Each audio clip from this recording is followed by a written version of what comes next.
नमस्कार दोस्तों।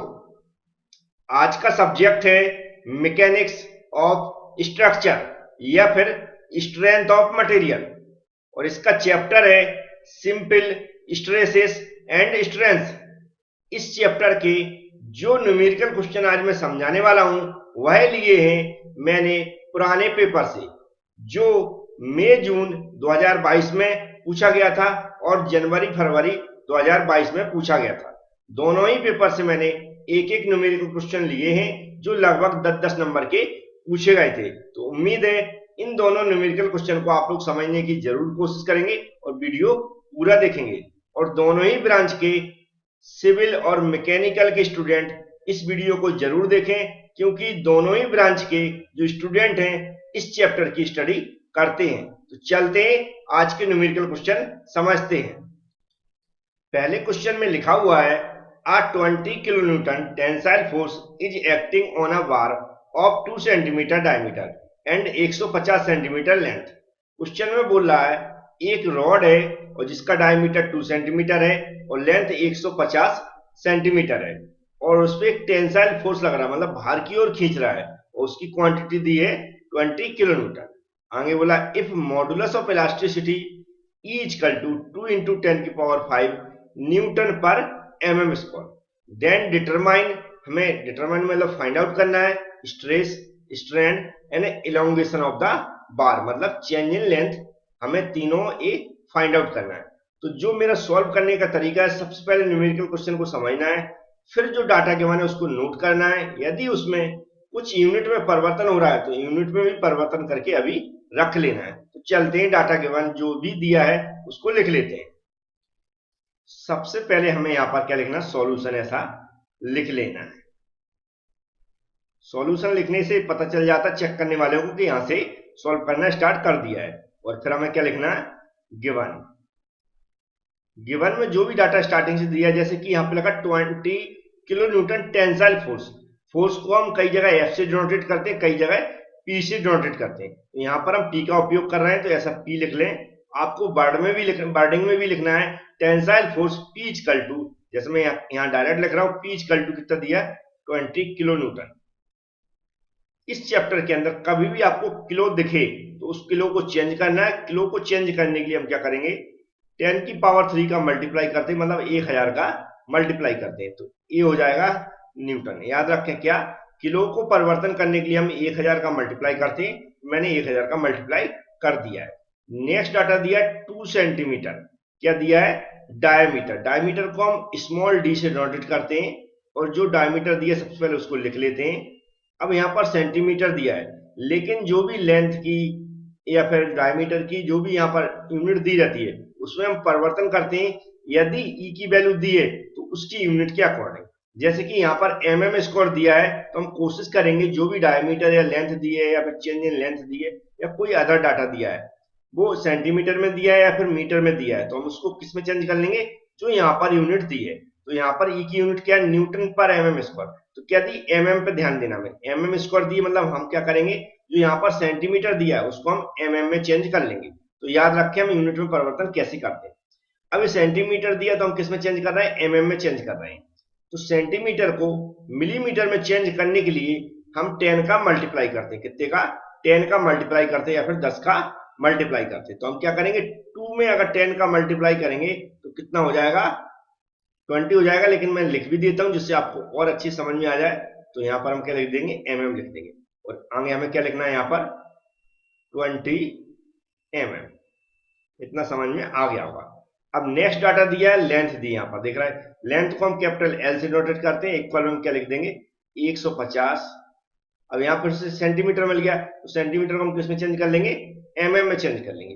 mm में चेंज करने के लिए हम क्या करते हैं, 10 का मल्टीप्लाई करते हैं, तो हम क्या करेंगे 150 इंटू 10 कर देंगे, ये चेंज हो जाएगा mm में।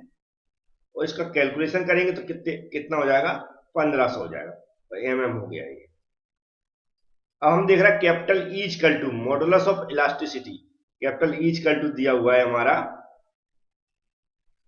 2 into 10⁵ newton per mm square.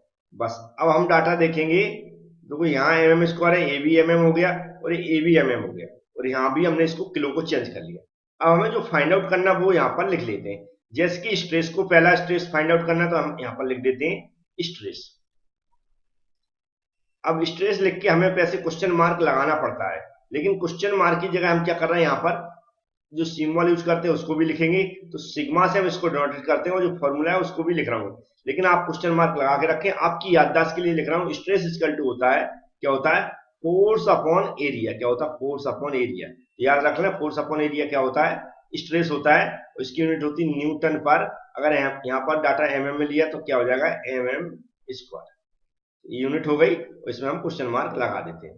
आपको क्या करना है, ये जो है ये मन में याद करना है कि हमें स्ट्रेस निकालना है। तो स्ट्रेस का फॉर्मूला होता है फोर्स अपॉन एरिया, बस मन में याद कर लेना, यहाँ पर लिखना नहीं है। और यहाँ पर इक्वल, इस इक्वल के बाद डायरेक्ट हमें क्वेश्चन मार्क लगा देना।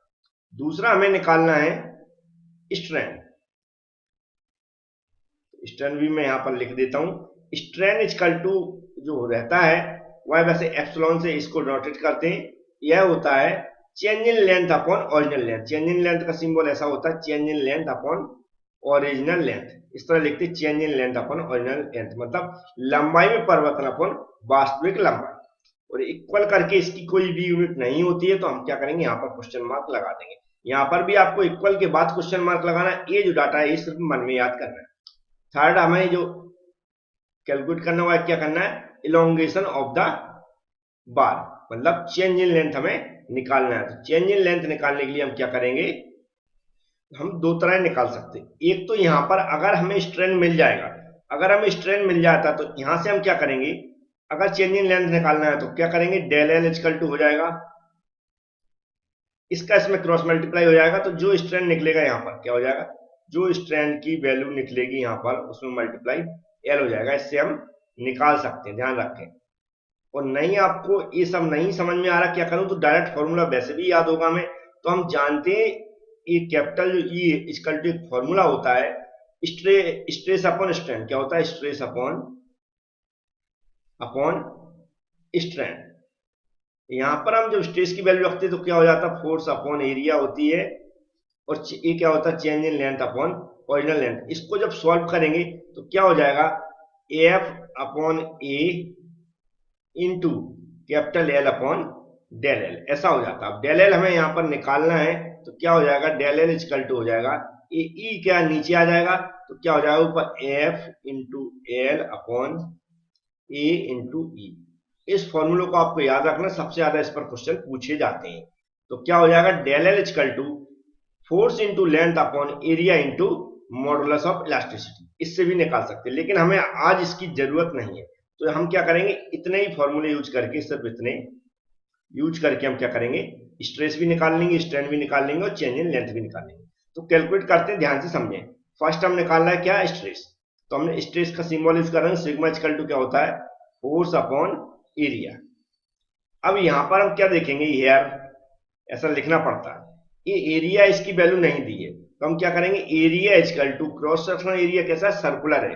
तो हमारा जो फॉर्मूला हो जाता है एरिया का, हो जाता है पाई by 4 into D square.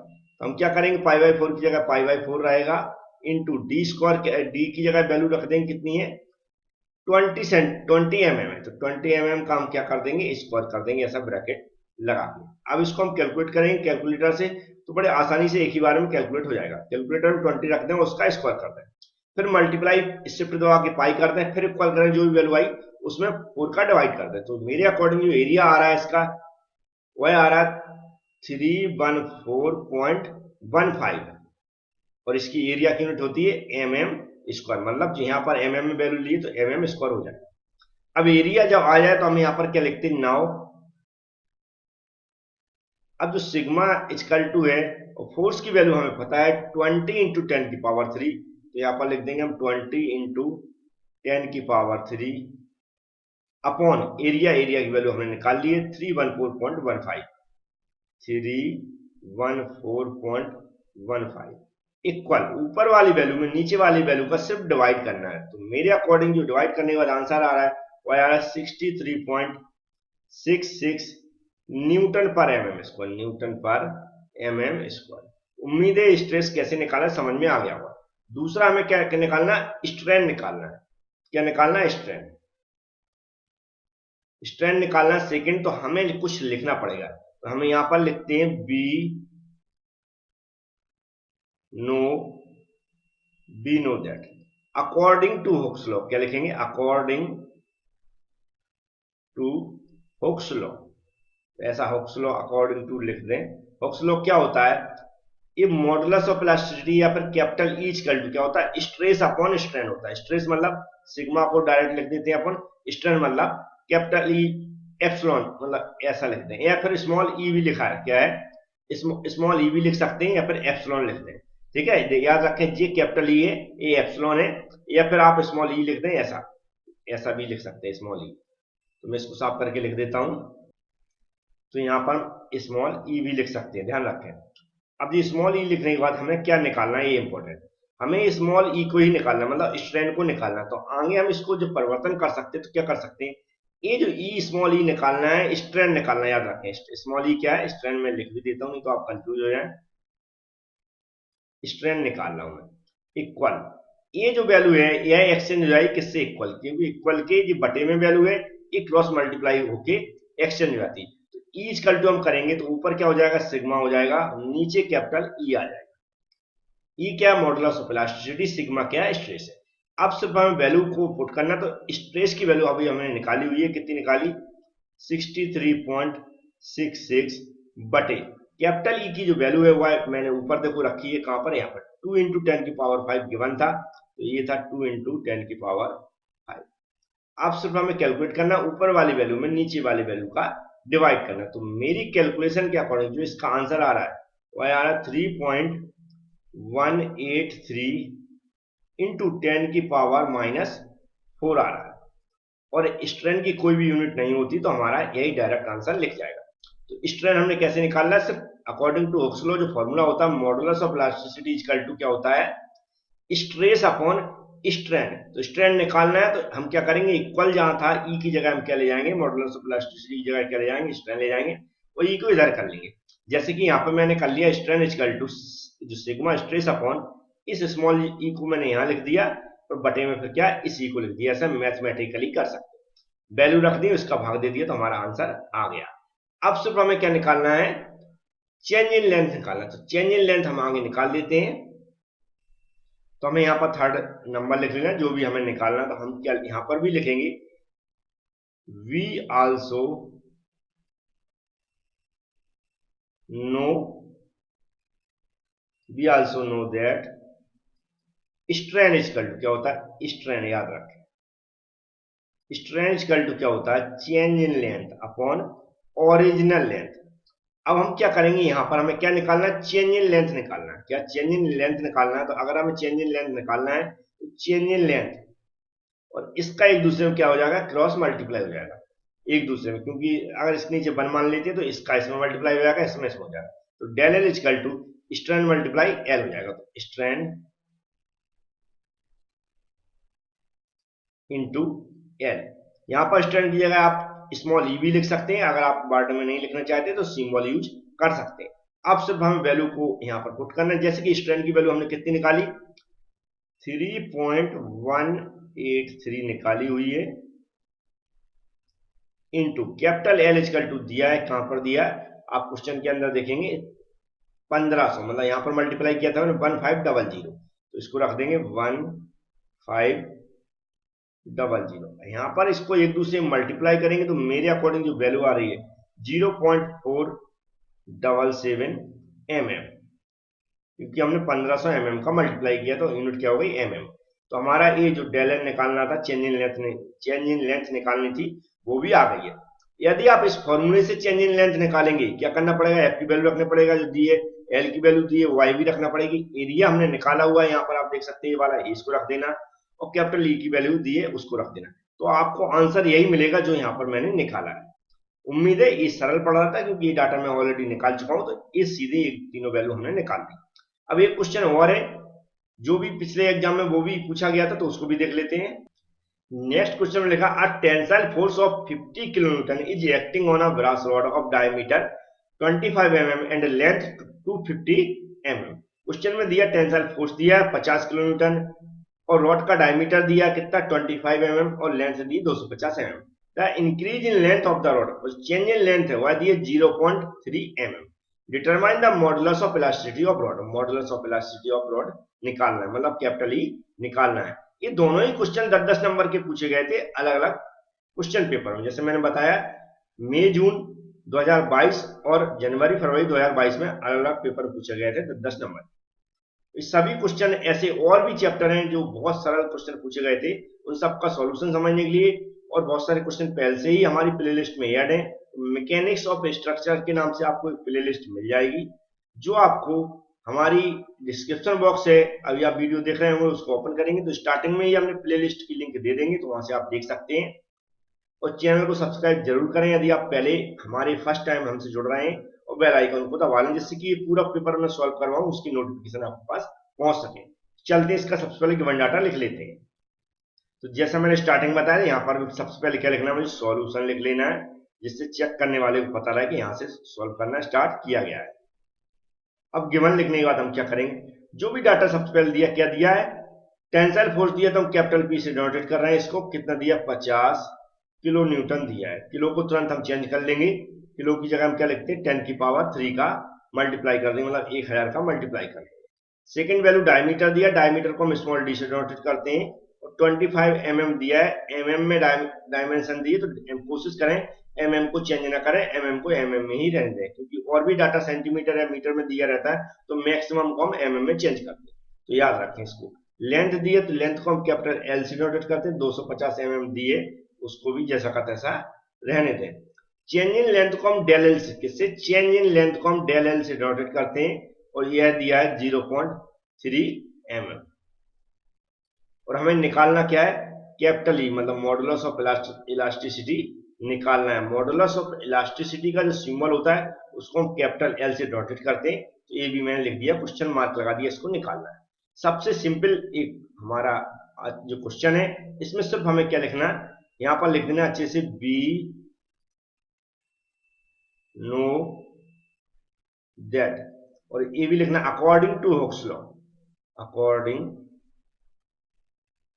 To Hooke's law, इतना जरूर लिखें जिससे एक स्टैंडर्ड लगे कि हमने कहां से फॉर्मूला लिया है। अकॉर्डिंग टू हुक्स लॉ, जो चेंज इन लेंथ है हमने अभी जस्ट पहले फॉर्मूला बनाया हुआ था, हमें उसको बनाना नहीं है, डायरेक्ट याद रखना है, लेकिन वो बनाया इसलिए था मैंने इससे आपको समझ में आ सके कि कैसे आता है formula. Change in length del L equal to, direct हमें फॉर्मूला लिखना है, ये होता force into length upon area into modulus of elasticity, तो ये फॉर्मूला हमें याद रखना है। अब यहाँ पर हमें मॉडुलस ऑफ इलास्टिसिटी निकालना है, तो चेंज इन लेंथ को हम ई की जगह रख देंगे, ई को हम चेंज इन लेंथ की जगह रख देंगे। कैपिटल ई इक्वल टू, जो मॉडुलस ऑफ इलास्टिसिटी यह निकालना है, यह इक्वल टू हो जाएगा, पी ऊपर रहेगा, फिर एल रहेगा अपॉन ए की जगह ए रहेगा, सिर्फ हम परिवर्तन कर रहे हैं, डेल एल की जगह ई को लिख दिया, यहाँ पर दिख रहा है, तो ई की जगह हम क्या लिख देंगे, डेल एल लिख देंगे। ऐसा मैथमेटिकली क्रॉस में जब मल्टीप्लाई होता है तब हम ऐसा कर सकते हैं। तो ये हमारा फॉर्मूला बन गया। अब हम देख रहे हैं यहाँ पर वैल्यू देखेंगे, जैसे कि P की वैल्यू दी है, L की वैल्यू दी है, ऊपर आप देख सकते हैं यहाँ पर P की वैल्यू दी है, L की वैल्यू दी है, A की वैल्यू नहीं दी है, डेल L की वैल्यू यहाँ पर दी है। A की वैल्यू नहीं दी तो हम ऐसा अच्छे से लिखते हैं साफ सुथरे, यहाँ पर यार A equal to pi by 4 into D square. इसमें ये जो एरिया वाला यही फॉर्मूला क्यों लिया, क्योंकि क्रॉस सेक्शन एरिया कैसा है, सर्कुलर एक रॉड दी है, उसका डायमीटर दिया, तो जो सर्कुलर क्रॉस सेक्शन एरिया होता है उसका एरिया का जो फॉर्मूला होता है पाई बाई 4 इंटू डी स्क्वायर होता है। हमें सिर्फ क्या करना है, यहाँ पर वैल्यू पुट करना है, जैसे कि पाई बाई 4 हो गया इंटू डी की जो वैल्यू दी है यहाँ पर आप देख सकते हैं 25 दी है, तो 25 हम यहाँ पर ऐसा ब्रैकेट में लिख के उसका स्क्वायर चढ़ा देंगे। हमें सिर्फ इसको कैलकुलेट करना है, तो क्या करेंगे 25 का स्क्वायर कर देंगे, फिर जो वैल्यू आएगी इक्वल में होगा, शिफ्ट दबा के पाई वाला जहां पाई लिखा रहता है कैलकुलेटर में उसको दबाएंगे, इक्वल दबाएंगे, कुछ वैल्यू आ जाएगी और 4 का डिवाइड कर देंगे। तो जो मेरे अकॉर्डिंग जो मैंने इसको कैलकुलेट करके रखा हुआ है वो 490.87 और mm स्क्वायर हो जाएगा, क्योंकि एरिया की यूनिट mm स्क्वायर या फिर सेंटीमीटर स्क्वायर या फिर मीटर स्क्वायर होती है, तो यहाँ पर mm में वैल्यू लिए तो mm स्क्वायर हो जाएगी। अब हम क्या करेंगे, इस फॉर्मूले को यूज करेंगे। तो यहाँ पर मैं एक डिवाइडर लगा देता हूँ, इससे आपको पता रहा है इसका सॉल्यूशन कंटिन्यू आगे चल रहा है। तो इस फॉर्मूले को यूज करेंगे, उसके लिए हमें ऐसा अगर हेयर करके हम कोई वैल्यू निकालते तो हम लिखते हैं यहाँ पर now del L equal to formula फिर से लिखेंगे, P into L upon A into E. अब देखो हम सारी वैल्यू पुट करेंगे। P की वैल्यू यहाँ पर दे 50 इंटू 10 की पावर 3 दी है, 50 इंटू 10 की पावर 3। एल की वैल्यू आप देख सकते हैं 250 दी है, 250 बटे एरिया है जो मैंने अभी कैलकुलेट किया 490.87, उसको रखेंगे यहाँ पर 490.87 इंटू ई की वैल्यू जो हम सॉरी डेल एल की वैल्यू यहाँ पर देखेंगे, ई गलत लिख गया यहाँ पर, इसको मैं सही कर देता हूं।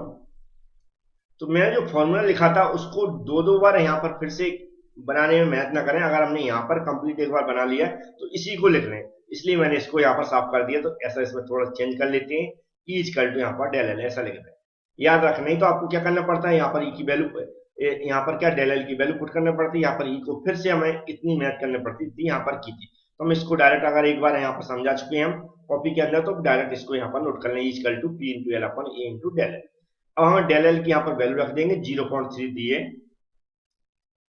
अब इसको दो स्टेप में कैलकुलेट करें। सबसे पहले हम क्या करेंगे, ऊपर की वैल्यू कैलकुलेट करके रखेंगे। ऊपर की वैल्यू कैलकुलेट कर रहे हैं तो हमारी जो वैल्यू आ रही है 125 और लगभग 50 आ रही है, 1 2 1 2 3, इतना कुछ आंसर आ रहा है। आप भी कैलकुलेट करके देख सकते हैं। और नीचे वाली वैल्यू का इसका इसमें मल्टीप्लाई करेंगे तो मेरे अकॉर्डिंग आ रहा है 147.261। अब सिर्फ हमें क्या करना है, ऊपर वाली वैल्यू में नीचे वाली का डिवाइड करना। तो यह जो कैपिटल ई इक्वल टू है वह आंसर आ जाएगा 84,883.30 न्यूटन पर mm स्क्वायर। अब याद रखें, हो सकता है आपकी कैलकुलेशन में अंतर में तो आंसर हो सकता है मेरा गलत भी हो सकता है, सही भी हो सकता है। मैंने अपने अकॉर्डिंग कैलकुलेट किया हुआ है, लेकिन आप भी कैलकुलेट करके देखें। अगर आंसर आपके पास बुक में या कहीं मिलता है, हो सकता है कुछ अगर अंतर आता है तो आप सही भी कर सकते हैं, लेकिन मेरी मेथड है वह एकदम करेक्ट है। उम्मीद है दोनों न्यूमेरिकल क्वेश्चन से कुछ फायदा मिलेगा, उस समझ में भी आए होंगे। Thank you friends.